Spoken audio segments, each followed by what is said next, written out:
Welcome back to Behind the Tab, a GoTab produced podcast that dives into the evolving world of hospitality through the lens of technology, creativity, and community.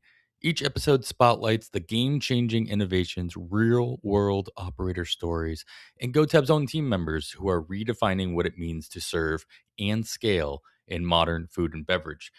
Today, we continue our conversation with Parker Loudermilk of Fait La Force Brewing in the future of his brewery and where we go from here. Yeah, and that's the point. It's meant to be enjoyed. And your tap room, you talked about, the decor and the things you have going on and where you're track. You guys are also you've also partnered with your neighbors over at Jambox to provide food as well. Between the NBA Jam and Jambox, um, it's how do I put this? I definitely want to I want you to talk a little bit about your relationship with Jambox as your food provider, so you can focus on the brewing side of things. But also, how have you seen like the atmosphere? What have you also done in the atmosphere of the tap room that's not specifically directed at beer as well?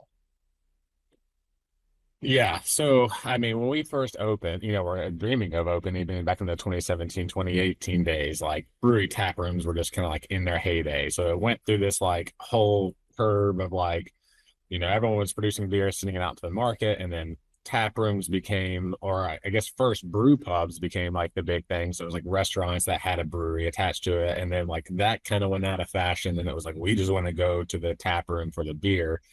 And then that was kind of like we were at the pinnacle of that when we opened, and now that sort of died off, and it's kind of gone full circle back to the whole brew pub, but really more it's like you need to be doing a little bit of everything. So when we first opened, the idea was like we're going to be beer focused. That's what we know. That's what we love. We're going to serve beer. It's going to be in this warm space.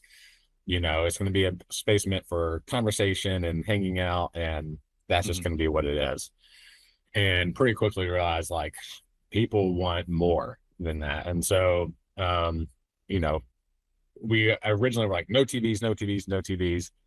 Now we have one TV outside, one TV inside. So we're still not like a sports bar or anything crazy, but we just realized, one of the big things that people are gathering for now is to watch sports or is to watch a major event. And so we don't want to have a TV on all the time with just like Law and Order SVU playing in the corner. That's just constant distractions. But if there is a major event, like especially like a big local sporting event that's on, like an NSC game, we want to be a place that people can gather to watch that. So we see it as still a part of our mission of bringing people together, but you know, not totally going against the values of not having TVs, if that makes sense. And so change that, start doing a lot more events, and then food became the other big thing, which was like people when they go out and they're drinking, they're not just wanting to drink anymore. They're wanting to be able to have a beer, have some food, maybe have a cocktail after dinner as well, and like kind of do everything in one stop, like not have to be bouncing around so much. And then people want to kind of be a little bit more efficient with their outgoing experiences. So we first started trying to do our own food. We both were very aware that like we don't know how to run a kitchen, we don't know how to do food, so we kept it pretty simple to start and kind of had almost more like a cafe menu where it was all kind of just like quick reheat stuff, and it was fine. People, there are some people who still come in and ask like, "Where are your fries?" and "Where are those things?" And there's like, let's be real, our food was okay. It wasn't that good, but there were people who were excited about it. But we realized our food was definitely not meeting the expectations that we have for our beer quality standards. So why should we allow it with our food? So started looking for a food partner, and there was a burger spot in town called Cletus that's now up to 3 locations, and the owner Shane there, me and him had a lot of open dialogue and talked every time I was doing deliveries to them. And he was like, hey, like I could tell, he started asking a lot of kind of like leading questions around food. And I was like, what are you getting at? He's like, well, I've got the sandwich shop idea, deli idea. And I've been thinking about ways to kind of test it out. And I was like, yeah, no, that sounds great. We would love to have, a good food partner. So after that, we were kind of off and rolling. And then Shane has since kind of shifted more to Cletus focus, and he brought on a business partner who's now kind of the primary proprietor of Jambox, Tyler. And it really just gave us the opportunity to like, look, here's someone we know and trust who can lead a good quality food program, like put out really great sandwiches that are like, what's more universal than a sandwich? You know, like everyone loves a sandwich. And he's doing them at a really high level, really delicious, goes well with beer, and gives people that option to like, hey, I can go there, have a beer or two, eat some dinner, hang out for a bit. And then, you know, we've also since added on wine and cocktails to our program. And I'm currently like, you know, probably after we have this podcast, one of the things I'm gonna work on is updating our menu for some non-alc options, obviously for January. People are doing a more health conscious thing, and then our cocktail program as well. So just to kind of be a more fully fleshed out package of like, we are a brewery, beer is what we're passionate about, and beer is what we do. But all your friends who don't care about beer, bring them as well. We've got great sandwiches, we've got cocktails, we've got wine. There's a TV on if you want to catch whatever game is on that night. Or if you want to sit and where you're not seeing the TV and just hang out and play games, we have games. Come read a book. Like, you can come. This is a very welcoming space that you can use however you want to use it. Yeah, there's a place when I was back in the day when I was waiting tables. I worked at a place, and I use this everywhere I've ever been. That there's 3 different types of people that are coming into your space. There's people that want to play, there's people that want to watch, and there's people that want nothing to do with you. They were dragged in by somebody else. And you have to find a way to not only figure out who they are when they walk in and then adapt the service model or your products to make sure that they're happy and comfortable and feel included, but also find out what it is that they actually do want. And you have to balance whether or not it's something that you can handle or want to handle. And I love the fact that you found ways to collaborate with, a partner doing the food side of things that you trust and that can produce something, not only a product, but also add on to the ambiance that you've built on. We're talking, I talk to a lot of breweries nowadays. I'm going to be doing 2 different brewery conferences over the course of the next month, one in Wisconsin, up in Ohio, another one in Ohio.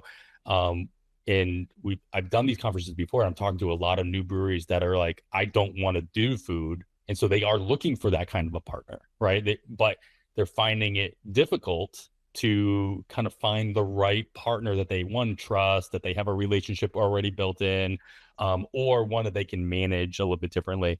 And so the fact that you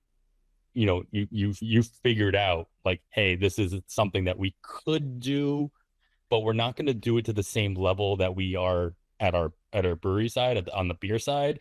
So you were able to find somebody that obviously can produce something that matches the high level of what you guys are doing on the beer side without kind of taking away from anything else. I think that's great. The fact that also people are looking to spend more of their time, they have only a certain amount of time and they have a lot of options, that you're able to kind of elaborate on your space to include. I mean, you talk about inclusivity as one of your core products or core products, right? I'm going to say. And so the fact that you're able and willing to pivot, and you said adding the TVs. It's something as simple as adding TVs. Yeah, I like the Law and Order. Yeah, because it's always on. It's always on, right?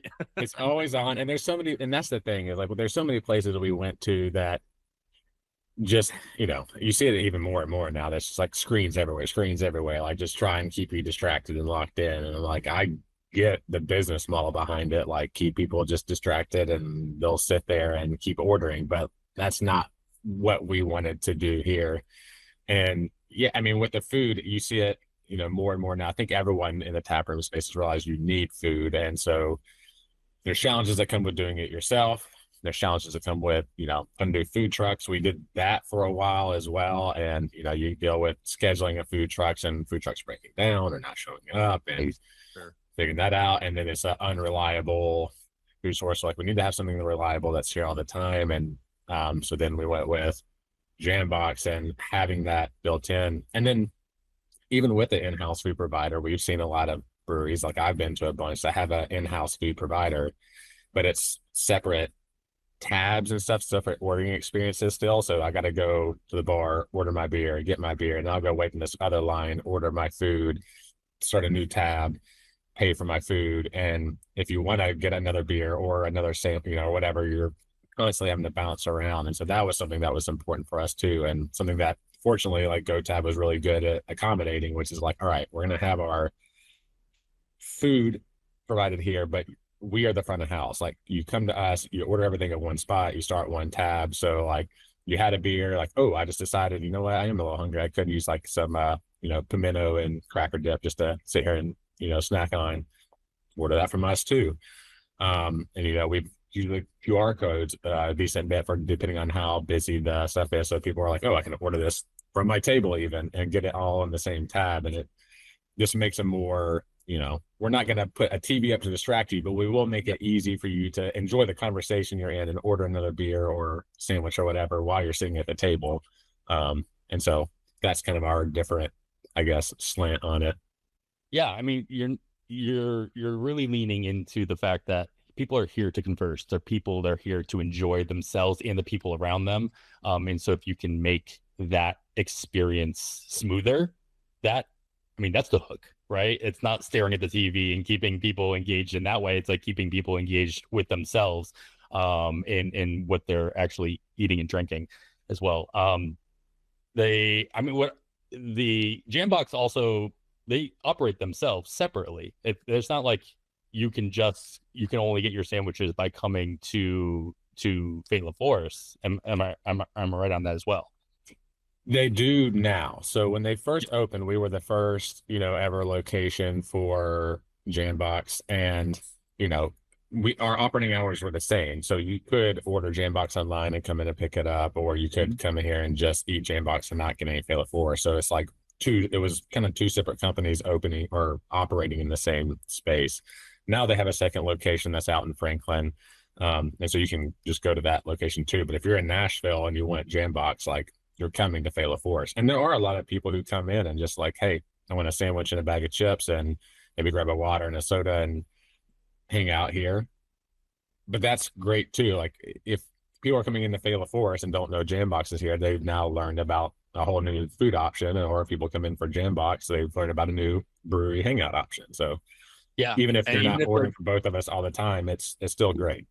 I figured if nothing else, it's a brand new revenue stream. It's a brand new way of getting people interested in both brands. As again, this is a relationship, this is a partnership rather than just, hey, this is my food provider, right? They're not just running our kitchen. Like we are symbiotic, in a way. Like I envision, hey, if I need, grab a sandwich for lunch or whatever, I'm also going to grab a 4 or 6-pack as out of the cooler as well. So it's like, even if I'm not sitting there and enjoying the ambiance, as somebody who is, hey, I happen to be here, I might as well grab some beer as well to enjoy at home. I was lucky enough to grab said 4-pack. I can't remember if it came in a 4-pack or a 6-pack, but you guys had 4-pack. Yeah.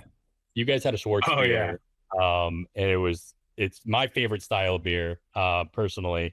And so you guys nailed that one as well. I don't see those as often as I would like to see out in the wild. So shout out if you are, make sure you guys, is that a year-round beer? That's not a year-round beer. That was something that it's not. Parasol is our Schwartz beer that we do. Yeah, I'm glad you enjoyed it.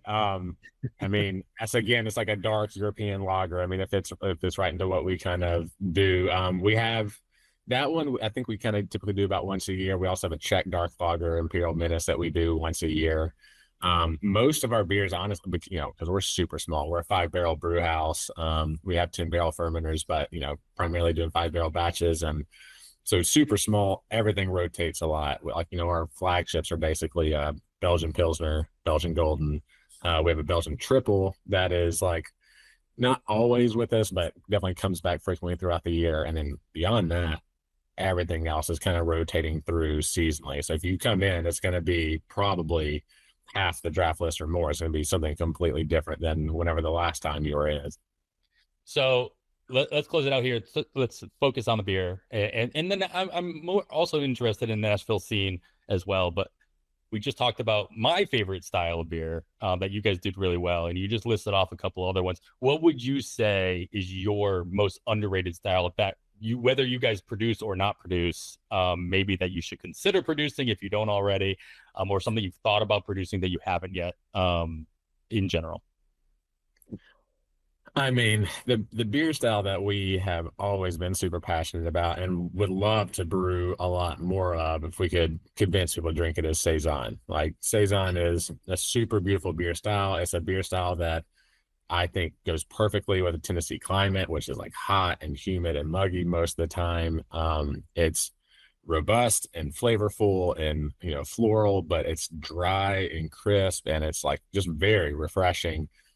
It can have some strength behind it, but it's like not gonna be overpowering. It's just a really beautiful and complex and delicious beer style. And when early days, at one point, I think we had 3 Saisons on the board. I think we had like our house Saison and a rye Saison and a dry hop version of a Saison. And we learned pretty quickly, like, that's too much Saison for people. Like, 1 Saison is probably too much Saison for people.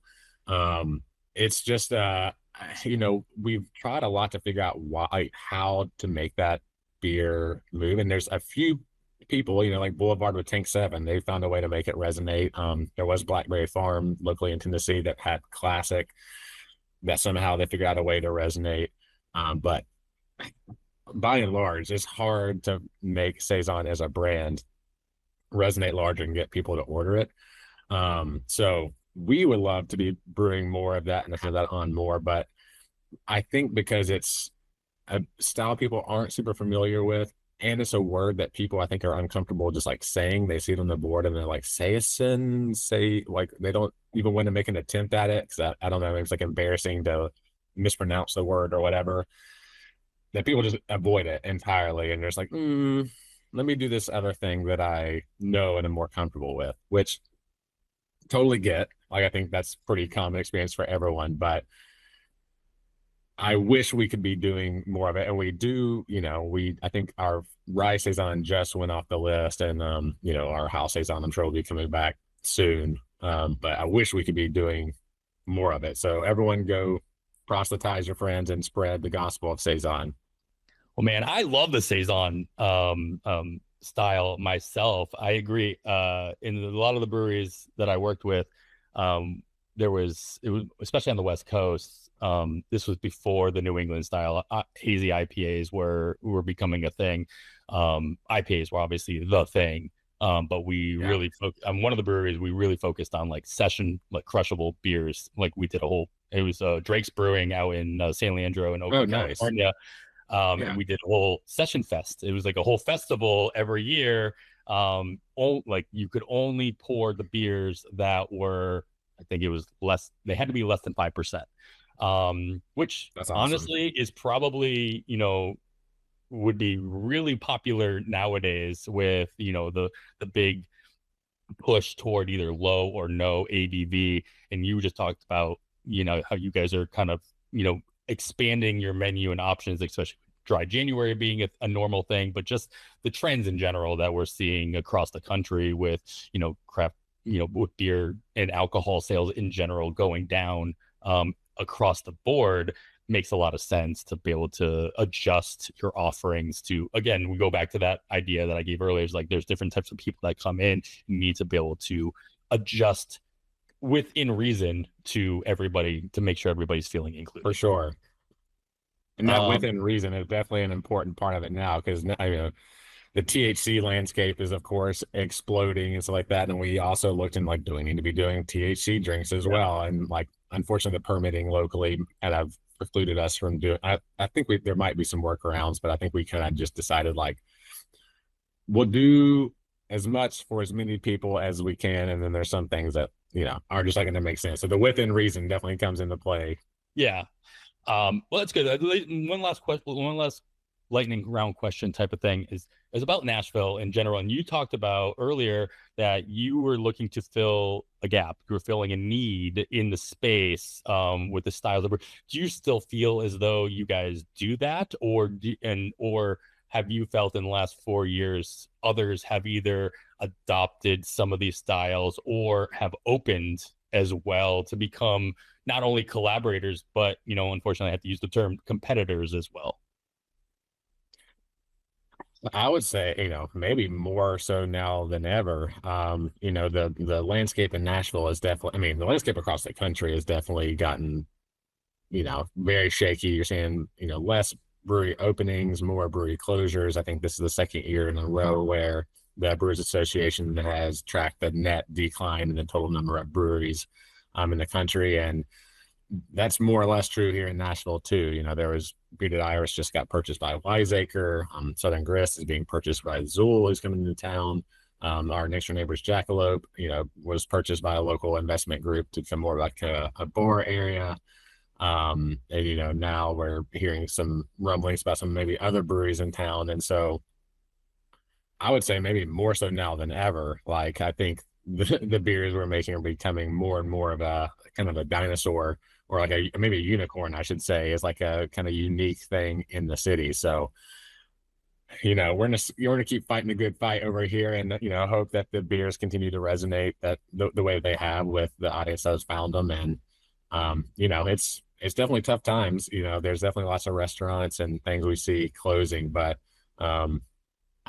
hopefully, I think we'll continue to be a third space for people that people can come out and enjoy a good beer. And certainly some other breweries have started dabbling more into the Pilsner and lager game for sure, but not as much, I think, as I've seen it across the country.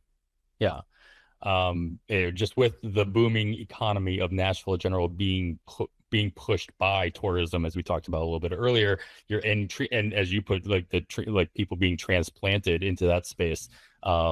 It seems as though there's an opportunity to kind of like really grab onto that from, as you mentioned, going across the country, going to different places, coast to coast, and seeing what's working out there, and then bringing it into your own backyard. You have an opportunity to attract not only the tourists, but also the transplants that are coming out as well. They might be used to a different thing, something else in their spaces. So with that in mind, and anything else, what is, and this is what we'll close it out here, what is next for Fait La Force, for yourself and for the brand in general, whether it be expansion? I don't know, you're talking about all these places that are being either bought or closed or what have you. I mean, there are some places that are still looking at multiple locations or what have you, or just trying to do what they can in the best that they can in their space. So what is kind of on the horizon for Fait La Force through the 2026 and beyond? Yeah, that's a great question. A question we're asking ourselves right now. That's the other big thing I have on my to-do list. I've got my plan over here, and that's the other big thing, is we're having a lot of discussions about what is next, because like I said, we're a tiny brew house over here, and currently we've kind of maxed out the capacity of what we can do in this space. And so we're trying to figure out, well, what do we do? Do we expand in these times that seem very shaky and scary to expand, or how do we refocus? But the big things we're focusing on right now, at least I can tell you for sure, is, like I mentioned, we're totally revamping our NA wine and spirits menu. I think consistently over the last couple of years, we've seen our audience, because we, were intentional about designing a space that wasn't your stereotypical craft beer space. I think we've attracted a lot of different audiences that maybe are just interested in wine and spirits and non-alc drinks. And so we're trying to really beef up those programs and kind of bring that up to the level and quality of our beer, and have that be a more intentional, instead of it being having an option for that friend who got dragged along unwillingly. Let's make it a space that they're also excited to come to as well. Going to continue, ramping up and leveling up our beer production side of things. We started canning now, I think, like a little over a year ago, and are upping our canning, so you can enjoy more of our beer at home and in more places, which is a big thing. And really, starting middle of last year, we started ramping up some distribution out to the market. We always kind of tended to be a tap room space, but we're now starting to put our beer out into more places. So that's I've got a lot of emails sitting here waiting for me from some new places around town, and really trying to hone in more. I think we got a little bit wide and sporadic with our distribution. I think we're trying to hone in more around our home base. So hopefully, if you are a Nashville resident or you're visiting Nashville, you'll see more of our beer in more places that have the opportunity to experience it wherever you might visit. But hopefully, you come see the tap room and come experience the beer where it's made. Yeah. Well, I look forward to the next reason I get dragged down to Nashville. I use drag very loosely because it doesn't take a whole lot.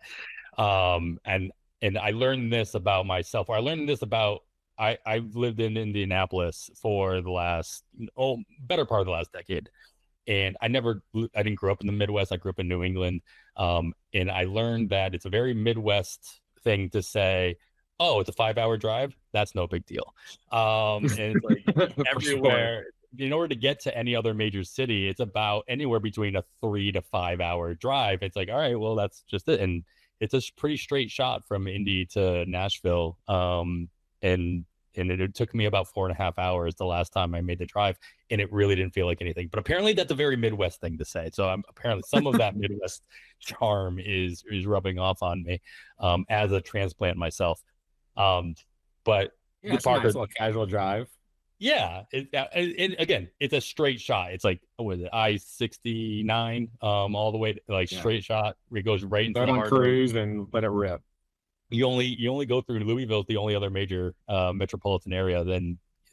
So the traffic's fine. Yeah, automatic cruise control, best addition to any car ever. Buddy, you tell me. As two former auto engineers, the automatic, intelligent cruise control is one of the things that I worked on when I was there. And I'm like, man, because I was testing cars and driving cars with it so much, I got so used to it. I'm like, there's no going back, man. That's good stuff. Oh no, yeah. My wife is not a fan. And she's like, "What? Are you trusting? Are you trusting this? Why are you trusting this? Because that's it. Because that's what it does. Just let it do it. It's not auto drive. It's not driving the car. It's just slowing you down. Because one of the worst thing about cruise control, weird tangent for us to be taking, by the way, but that's okay. Yeah. Weirdest thing about cruise control is that when you hit the brake, it goes away. It's like I hate having to reset it. Automatic cruise control, man, it just remembers. It just keeps going. And look, as little as scary as autonomous driving stuff is, I don't know that I'd really trust the guy driving the car next to me that much either. So it's pick your battles. Yeah, you were taught back in driver's ed. It's like defensive driving is a necessity. You have to be defensive. You don't know what the person next to you is going to do next. For sure. Right. That was a fun tangent to close out here on Parker. I appreciate that. But again, for all those listening at home, if you are in the Nashville area at any point in the near future, make sure you are checking out Fait La Force and everything they have going on at their location alongside Jambox. Parker, thank you so much for taking the time. And we'll be in touch soon. Yeah, I really appreciate it, Adam. Thanks for having me on, and hope to see you down here soon. Sounds good. Cheers. Cheers. That concludes our conversation with Parker Loudermilk of Fait La Force Brewing. If you're interested in learning a little bit more about Fait La Force or Jambox or all things beer in the Nashville area, make sure you stop by and ask for Parker. As for GoTab, of course, you can visit gotab.com to find out more information on how we are supporting like-minded operators and hospitality leaders in this space. But for now, hopefully we'll just talk to you in the next episode of Behind the Tab. Thank you.